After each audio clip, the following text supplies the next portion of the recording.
Hey everyone, welcome to another Modern Deck Tech. Today I am deck decking Simic Stompy. So Stompy decks in general have been around in Modern for probably pretty much from the beginning. They're usually budget decks, they're usually mono green, although there are some Simic variants, and I've been wanting to build a deck like this, or I shouldn't say build, but brew around with a deck like this for a while. And when I saw Old Growth Troll getting spoiled during Kaldheim, I said, okay, well, Old Growth Troll probably fits pretty well in a Simic Stompy or a Stompy type deck, so let's build something, or let's build one and let's see where it goes. So this is where we're at today. Before I get into the core, just a reminder, if you enjoy my content, I would really appreciate you subscribing and hitting that notification bell. It really goes a long way. Hitting that like button if you enjoy my content in general also really helps. Alright, so let's take a look at the core here. So these are the creatures that I consider the core of the deck. Creatures that I wouldn't necessarily remove, starting with 4 Cloudfin Raptors. Cloudfin Raptor starts as a 0/1, so it's essentially useless at the beginning, but it evolves quite often with the rest of the creatures in this deck, and getting a 3/4 or 4/5 Cloudfin Raptor is relatively common, and it's pretty dangerous if your opponents don't take care of it, which they probably will, but if they don't, it starts attacking in every turn, and it becomes a big problem. So it's just really cool to see a old gate crash creature, pulling its weight in a deck like this. Then I have 4 Pelt Collectors. Pelt Collectors is just a great creature in this kind of a shell. So whenever another creature you control enters the battlefield or dies, which is interesting, if that creature's power is greater than Pelt Collectors, put a +1/+1 counter on it, and as long as it has 3 or more, it gets Trample, which is also very relevant. So Pelt Collector does evolve, in quotation marks, quite often in this deck, as you would assume, and it gets to 4/4 pretty quickly, and then at that point it has Trample, so you're trampling over your opponent's creatures, which is also very important to close out games. Avatar of the Resolute is just such an awesome creature. It's nice to see an old Khans creature again from the good old days coming back here. So reach Trample just as a base for 2 green, and it's a 3/2. And Avatar of the Resolute enters the battlefield with a +1/+1 counter on it for each other creature you control with a +1/+1 counter on it. Alright, well, most likely coming into the battlefield as a 4/3 or a 5/4, which is awesome. And it has Reach and Trample. Reach is relevant in quite a few matchups, and Trample is just always going to be good. So yeah, Avatar of the Resolute is a real beater here. It's just a big creature. It's like the Tarmogoyf of this deck in many ways, and yeah, it's just awesome. I've had so much fun playing with it, and I think you would as well. I would definitely suggest you play 4 of these. Old Growth Troll. So came out at Kaldheim. It's 3 green, Trample for 4/4, already pretty decent. When it dies, if it was a creature, returns to the battlefield. It's an aura enchantment with Enchant Forest you control. And basically that Enchanted Forest has tap, add 2 forest, which is nice, get some ramp. Or pay 1, tap, sacrifice the land, and create a 4/4 green troll warrior token with Trample. So essentially it comes back, which is awesome, obviously, because you get more triggers on Evolve or Pelt Collector, for example. And it's just basically you're getting 2 bodies at the end of the day for, essentially 4 mana. And they're all 4/4 Trample. So yeah, Old Growth Troll is just an awesome card. Another card that I had a lot of fun playing with. And yeah, it just helps you close out games, helps make your smaller creatures bigger, and we all want to do that. So let's move on to the other creatures here. Surprise, surprise, no Tarmogoyf. I tried to keep this as budget as I could, I guess, but going into Simic means that you're getting into fetches, and we'll get to the lands in a second. So creatures, Noble Hierarch is my ramp creature. I had to, I thought of using Arbor Elf and Utopia Sprawl and doing the ramp like that, but Noble Hierarch was just better in most ways. If you don't have the money for Noble Hierarch, then you can swap it for Arbor Elf, for example, and maybe play some Utopia Sprawls. You could do that. I'm not doing that in this case. Noble Hierarch is great. It helps you ramp, and it has Exalted, which is not irrelevant in this deck. Sometimes you are attacking with just one creature, and I'm getting to Strangle Root Geist in a second, which is one of those creatures that often is attacking alone, turn 2. So having Exalted is actually awesome here. And it just makes your threats that much more menacing if you're attacking alone. So yeah, Noble Hierarch is really great here. 4 of, helps you ramp, and the Exalted trigger is perfect. Strangled Rootgeist is haste and undying. So what's really interesting about the main reason why we're playing 4 of here is that it helps you get your evolve triggers or your Pelt Collector triggers a lot more often, because odds are, and it's okay to do this, you'll play it turn 2 or whenever. It has haste, so you're going to attack in, and if it dies, or you know it's absolutely going to die, it's more or less okay, because it's going to come back as a 3-2, and when it comes back, it's most likely going to, help another creature evolve or get bigger anyway. So just with that respect alone, Strangled Rootgeist is awesome in this kind of deck. And the +1/+1 counter also does match for your avatar that you're playing as well. So just I don't think this deck would actually be as good if we didn't have access to this creature. So that's pretty big of me to say, but I truly believe it. So definitely want to play 4. It's a fun creature. I'm also playing 2 Elder Gargaroths, kind of like that finisher, I guess. But it helps you have one big, massive threat to draw into mid to late game. Vigilance, Reach, and Trample, which is already brutal. It's a 6/6 for 5, which is already brutal.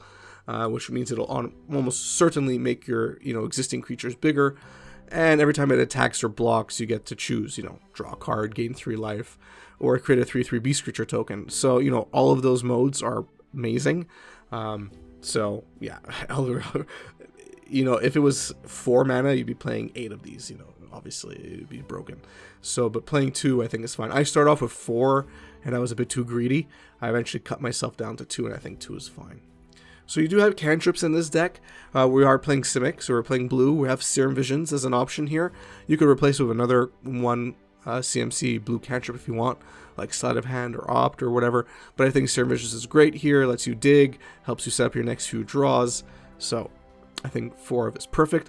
I'm also playing 4 Collected Company. So this is something you could, again, opt to not play because Collected Company is expensive. You could play Lead the Stampede. Check that out on whatever site you prefer for checking out cards. Lead the Stampede is an alternative to Collected Company. Not technically as good in most instances, but it's an option if you were on a budget. But Collected Company obviously hits most, or if not all, of the creatures in this deck, except for Elder Gargaroth. So yeah, I mean it rarely whiffs, which is a good thing. So you're going to be having some number of creatures coming onto the battlefield, and that's perfect. It helps you ramp up creatures, and all of a sudden you have a pretty big army on the battlefield that's threatening your opponent and threatening to end the game. So Collected Company is pretty awesome here. We are playing some removal, which existing blue-green Stompy decks do have in some number. They're playing Pongify, Vapor Snag, or some other removal. So Vapor Snag and Pongify are my removal choice in this case. I have a split between both of them, 3/3 each. So 3 Vapor Snags and 3 Pongifys. Pongify is useful to remove just big creatures that you don't want to deal with, or as an option, in response to your opponent removing one of your creatures, you could choose to Pongify it instead. Destroy it, but also get a 3/3 creature out of it, which might also then help another creature evolve, or Pelt Collector get bigger, whatever it may be. So you could use it in a weird defensive way as well, but ideally not. Vapor Snag is just good to get rid of a creature, maybe to have your winning swing, get a creature out of the way, and you could get around creatures being indestructible in this instance. And an opponent losing 1 life is also very relevant, so which is why I have a split between this and Pongify. So that's it, pretty straightforward. So let's get on to the lands. So we're playing 2 breeding pools here, because you need 2 breeding pools when you're playing a deck like this. If breeding pool is really not in your budget, so if you really want to keep this cheap, you could cut the 2 breeding pools, and at that point you could probably cut all the fetches as well. As you can see, I've gone kind of deep with fetches, which I normally would. But you could cut breeding pool and the fetches and just play 4 Botanical Sanctums, some number more forests and islands, and maybe playing another land that also produces blue and green, some other pain land or whatever it may be, and that's perfectly fine. I think the deck would work more or less the same way, but if you want to play a bit more efficiently, then I would play with the lands you see on the screen here. So you're playing 2 breeding pools, 3 Botanical Sanctums, and then you're playing 10 fetches, and 5 basics. It's just how it is. This is what I ended up with. This is what I'm comfortable playing. This is what I would prefer. This is what I would suggest. But if you want to be on a budget, you totally can. The deck will still work. Sideboard. So, I mean, you have many options for the sideboard here. You are playing blue-green, so you have a nice mix of everything. Veil of Summer, of course. I mean, I'm kind of tired of saying even this. But you're playing 3 Veil of Summers. I'd play 3 to 4, depending on what else you need in your sideboard. Playing 2 Life Goes On to help you gain life. So if you're playing against burn decks or just other aggro decks, your life Goes On will be pretty important to help you gain some buffer in your life total. Plus, it also works pretty well with Strangled Rootgeist. Just keep that in mind. So yeah, playing 2 of those. Then we're playing a split of Deglamour and Unravel the Aether. Should put those together. Essentially, those are my hedges against the current Heliod decks, which are basically tier 1 at this point. So you got to have that to get rid of Heliod. And now I have this spell and negate. So you can switch to a more control type game in games 2 and 3 if you really want to, depending on the types of deck you're playing. So this is why I have the spell and negate here. You can play whatever numbers you want, but I figure 2 dispel and 2 negates are perfectly fine. But you can play more negates, less dispel, whatever you prefer. But yeah, this is the semi-transformational sideboard that I tried to build. And you have 3 Spreading Seas to deal with land decks, like Primeval Titan decks. So I think Spreading Seas works pretty well here, and it allows you to cantrip as well, which helps you draw into more threats. So there you go. Alright, the matchups, as usual. Let's get going. Combo decks, not your best matchups. You're probably going to have to rely on your sideboard pretty heavily. And I say that mostly because, well, you're pure aggro, and there's no way to really stop your opponents from doing whatever they got to do to win. So you can be explosive with this deck, obviously, but you still need some time to get the ball rolling, and if your opponent just has the nuts on turn 3 or turn 4, you might not have enough time to deal enough damage. That just might be the case. So just keep that in mind. So you might want to put in more removal, in games 2 and game 3. Permission, and remove the removal, because the removal will probably be useless. Putting Spreading Seas if you're playing primetime decks, whatever it may be. But yeah, you're probably going to have a transformational games 2 and game 3, that's for sure. Other aggro decks. You do pretty well against the other aggro decks. A lot of your creatures are pretty darn big, and the aggro decks that normally you're going to be playing against don't necessarily have big creatures, at least at a base.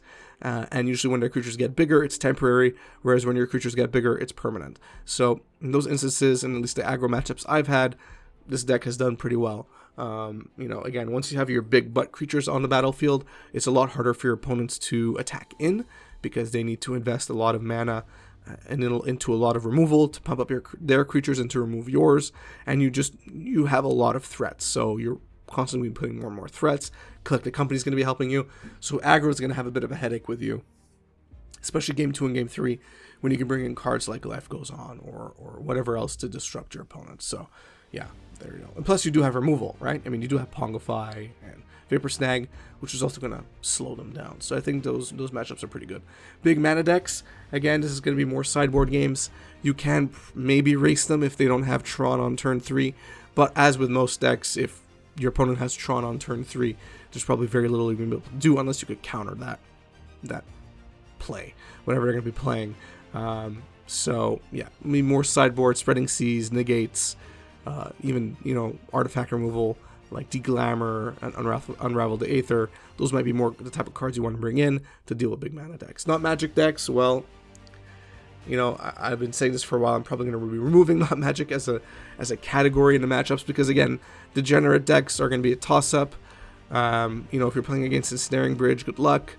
But yeah, it is what it is. You do have a lot of creatures though, which means dredge decks might have some issues dealing with you, because again, you have threats to deal with their threats. So that is a bonus for this type of deck, where you're playing this many threats and this many big threats. So you might be able to actually deal with dredge a bit more. If you're seeing a lot of dredge, you might want to bring in some sideboard cards or play some sideboard cards that deal with graveyards. Control decks. So my main concern of control decks has been that they have board wipes, especially if they're playing white. So Supreme Verdict or Wrath of God, whatever it may be, and that's a big issue. They do have permission spells and removal, but there's only going to be so much, and they won't be able to keep up too much with the amount of removal, with the amount of creatures that you have. So just keep that in mind. And as you go to the sideboard, you can play some Dispels, some Negates. Definitely going to be playing Veil of Summers to help protect your creatures, protect your spells. So I think control matchups, you're probably going to be given quite a headache. So just keep that in mind. And don't forget, if they're playing white, they're probably playing Stoneforge Mystic. And, you know, prepare yourself for Batterskull or something. Whatever they're going to be bringing in with Stoneforge Mystic. But I think control matchups are actually not that bad. And finally, mid-range. Well, mid-range, it's really going to depend. I mean, mid-range plays a lot of discard, so, you know, depending on the type of hand, you just keep that in mind if you know the deck you're playing against.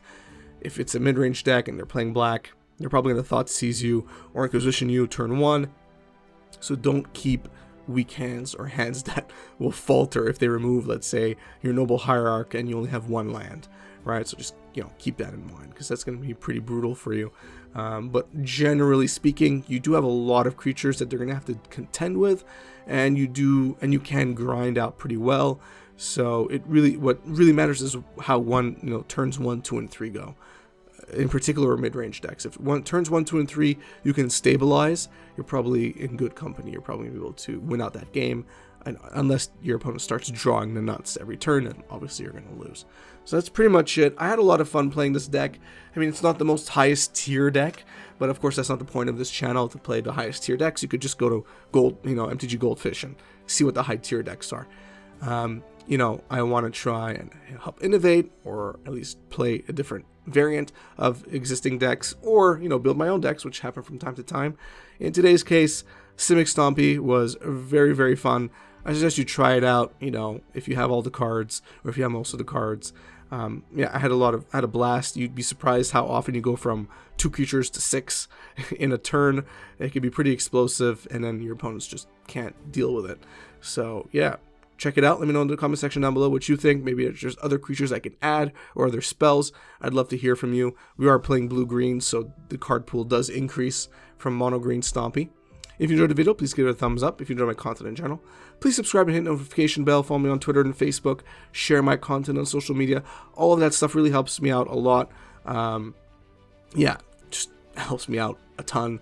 It really goes a long way. Someone recently shared one of my videos on social media, and that really, really helped. It took a few seconds, but I really appreciated them doing it organically, and helps the channel grow. So keep that up. Thank you very much. If you want to go a bit further and support me on Patreon, check out the Patreon link in the description of this video. My Patreon community is slowly growing, but it's growing very well, and I love it. Everyone's very helpful on there, bouncing ideas back and forth. So check that out. Check out the tiers. I have patron rewards, so at the end of every year you get patron rewards. And check out the tiers to see what those are. Thanks, and have a good one.